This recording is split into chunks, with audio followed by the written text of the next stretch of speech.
On this edition of NewsTeam Boulder for Thursday, October 28, 2021. Election Day is next week. We'll tell you more about one ballot question that impacts students. What's the postgraduate future like for women in engineering? And Halloween weekend. All this and more coming up on NewsTeam Boulder.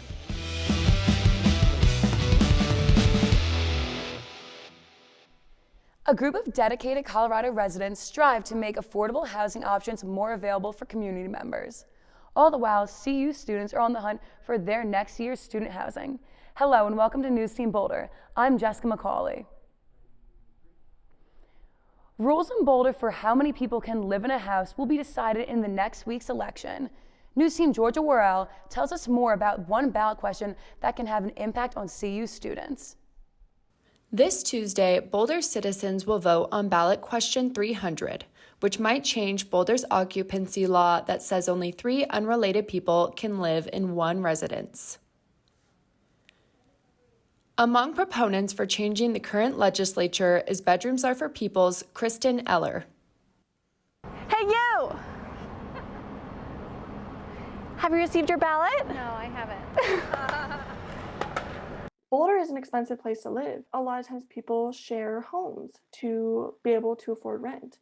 Right now in Boulder, only 3 unrelated people are legally allowed to live in one residence. If a 4th person joins the household, they are considered an illegal resident.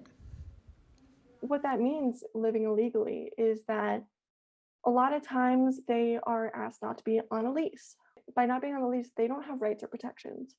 And so what that means is that they are in fear of being evicted. They aren't able to stand up and ask for reasonable requests from the landlord for fear of the fact that they are living overoccupied.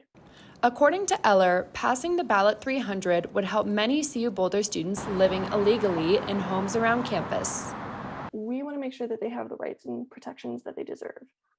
So I think that's very important for students and graduate students who are a large portion of the community that are living illegally right now, and they deserve rights and protections. According to CU's website, arguments against ballot 300 being passed include higher residential density, meaning more noise in certain areas, parking limitations, and higher traffic volume. The legislation's fate will be determined by voters on Tuesday. This time of the year, housing is foremost on the minds of many CU students, especially those looking to live off campus for the first time. NewsTeam Anayeli Villalobos is at CU's off-campus housing fair and reports on the advice given to students. CU Boulder Off-Campus Housing Fair is happening today at the UMC. This event is happening inside the Glenn Miller Ballroom. It's good for the students just to see like an actual face to an actual company. Most of the time they're just giving us a call on the phone, so it's great to actually get that like one-on-one personal relationship. All of them had a very good information to give us, and some of the ones that we were looking at, they had some additional information that we couldn't quite get over the phone. So it was a very useful fair. Housing here is just really important since it starts so early in the year. So it's great just to assist the students, especially freshmen who are just starting out and really don't have experience with the housing market here in Boulder and how competitive it can get for rentals. For this, no idea, so it was definitely a scary process, but coming here it helped a lot more, just with being able to talk to people face to face instead over the phone. For a place to live outside of campus, this is the place to be, the CU Boulder Housing Fair event, from 10 a.m. to 3 p.m. at the UMCs. Last week's apartment fire on Pearl Street reminded many students about fire safety. I was on the scene at the Whittier Apartments, where a gigantic blaze had broken out early Tuesday morning. There's still no word of what caused the fire, although fire safety on the brain, it's been important to keep in mind the little things we can do as tenants to ensure our homes are fireproof.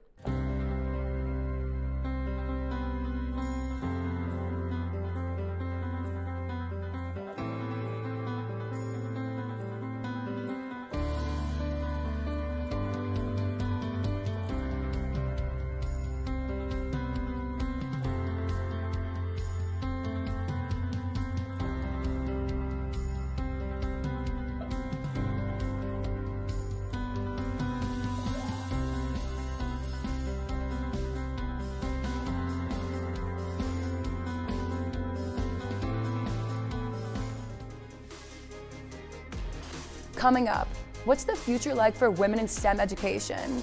And later, get ready to get your pumpkins to roll. It's Halloween weekend.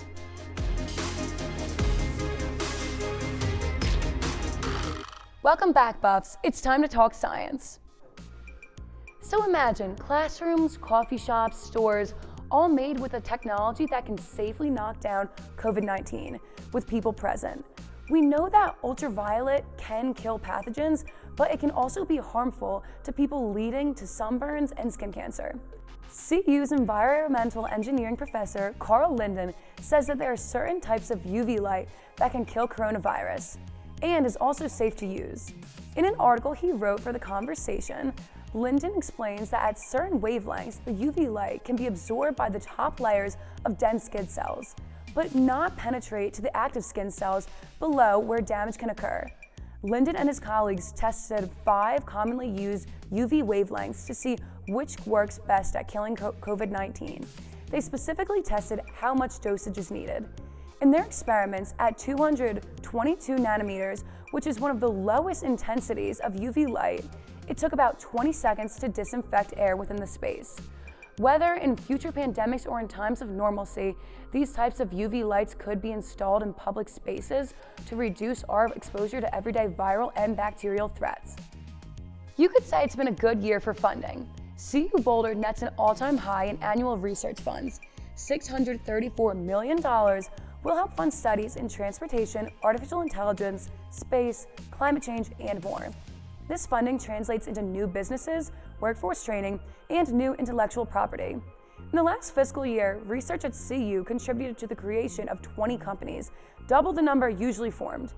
In total, research funding across all 4 CU campuses brought in nearly $1.5 billion.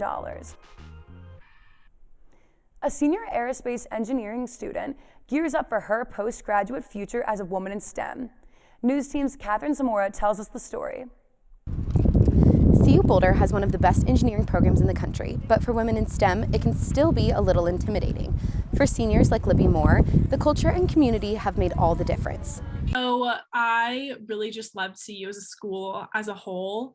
And I definitely did look into their aerospace program before I decided on CU, and we have one of the top aerospace programs in the nation, which is awesome. We're one of NASA's most publicly funded undergraduate schools for space science and research. So I knew that it was heavily encouraged, and there would be a lot of other people doing it, and it wouldn't just be something that I would be struggling alone.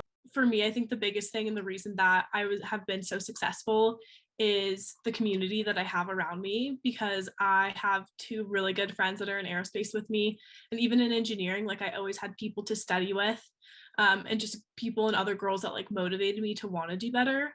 With the bomb cyclone ripping through the New England area, we have some dramatic footage courtesy of a favorited NewsTeam field reporter. And snow on the horizon? We'll have all that and more for you after the break.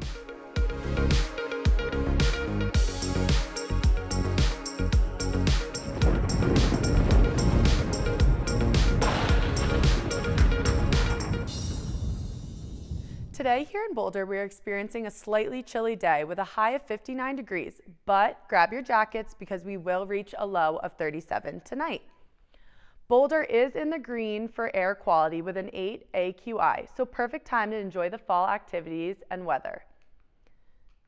Scattered throughout Colorado, starting in the west near Grand Junction, temperatures will be in the 50s, but as we move back east, an expected cold front will stretch down the state, dropping temperatures to 24 degrees in the mountains. On the east side of the state, we are experiencing higher temperatures reaching up to 64. As we get into tomorrow, we see a mild distribution of temperatures. Near Grand Junction, we will experience a high of 62.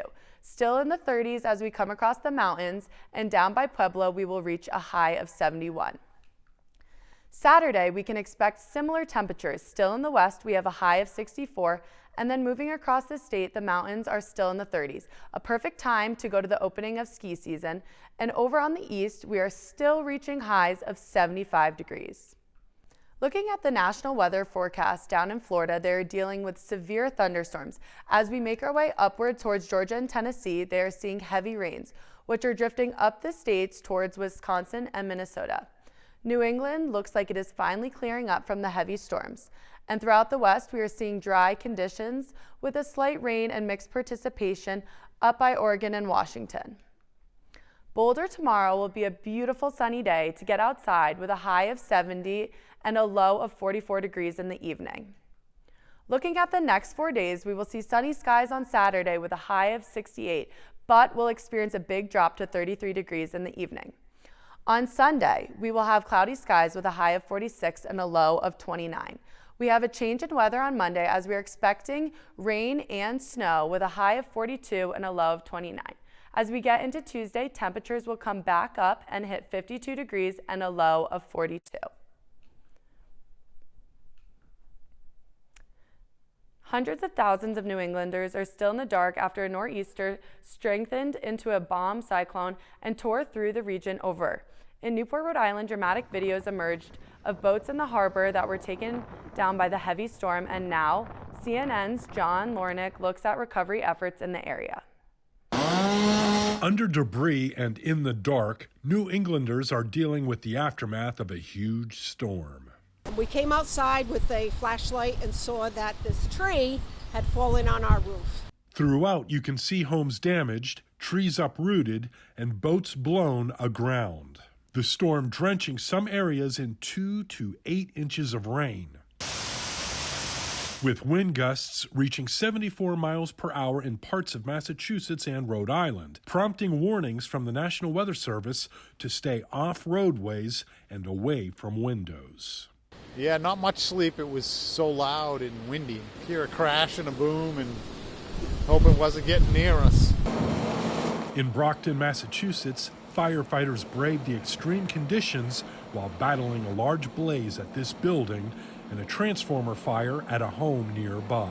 As I'm about to lock the door, I saw the first transformer go off, and after that, basically, that one blew up down there, and then the last one blew up right here in the house, and then the house caught on fire. As the storm moves out to sea, the governor of Massachusetts says utility workers are doing their best to restore power. In some cases, they do need to wait until the winds come down before it's really going to be safe to get up into a bucket truck. I'm John Lawrence reporting. And that's all we have for weather today. Have a great rest of your week, and back to you, Jess. Got pumpkins? We've got some fun and sustainable ways you can repurpose your extra pumpkins after the pumpkin carving party ends. Also, a high school's autumnal tradition that dates back to 1967.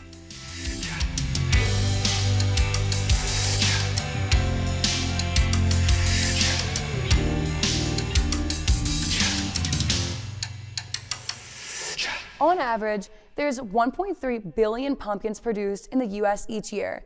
Yet, we only give this essential fruit the spotlight for 1 month out of the year. An NPR study shows that throwing out these pumpkins can contribute to our greenhouse gas emissions. Here are some awesome ways you can repurpose your jack-o'-lanterns sustainably. First, you can make pumpkin-themed foods. We all love pumpkin pie, but have you ever had spicy pumpkin hummus? Or what about pumpkin butter? Maybe even a pumpkin pie smoothie? The opportunities are endless. Second, let's try making a pumpkin pie face mask, pumpkin body scrub, or even a pumpkin pedicure. Pumpkins are rich in vitamins and C and A, as well as antioxidants. Mix this all together, and you can have a little sustainable spa day all to yourself. Lastly, compost all of this pumpkin when you're all done. Boulder County offers a compost residential pickup. This way, you're giving back to the earth and eliminating the need for chemical fertilizers. You're about to see a bizarre Halloween tradition. It's called the annual pumpkin roll, and it happens in suburban Cleveland each year, a few days before All Hallows Eve. The event started as a prank by a bunch of high school students in 1967, and has endured since then. Students use a dump truck to unload pumpkins at the top of a hill that leads down to Chagrin Falls Main Street. Some of those pumpkins are donated, others are apparently stolen. Though the students appear to have a great time, you can see why some residents aren't exactly happy with the tradition. Police will give organizers a ticket for illegal dumping, but students raise money to pay that fine and to clean up the mess. We don't know if they play music by the Smashing Pumpkins during the event, but if they don't, consider it a missed opportunity. If you like to debate what Halloween candy is the best, this interactive map might help you make your case. It shows the most popular Halloween treat in every state. CandyStore.com says it's used for 14 years worth of data to put together this map. For many states, some kind of chocolate Halloween candy is the top pick. Montana is notable because the winner there is bubblegum. That's it for this edition of NewsTeam Boulder.